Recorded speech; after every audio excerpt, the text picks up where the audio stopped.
Nama saya Dr. Jayakantan Kulantai Belu. Saya pakar kardiologi, pakar pembuluh darah koroner.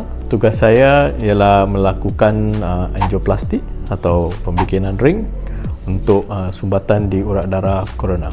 Bila kita berbincang tentang angioplastik atau pembikinan ring, terutamanya pesakit-pesakit yang kompleks, yang sumbatannya sangat keras, atau kita dalam layman's term kita kata kalsium.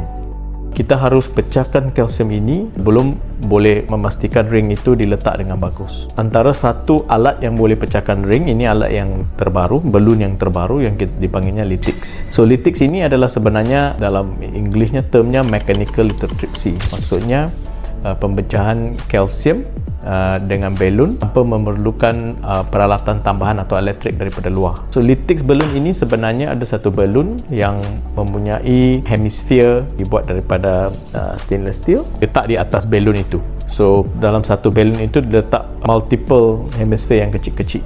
Konsepnya ialah bila satu hemisfer yang keras ini bertembung dengan kalsium yang keras, pressure yang di-exertnya tinggi untuk pecahkan kalsium itu.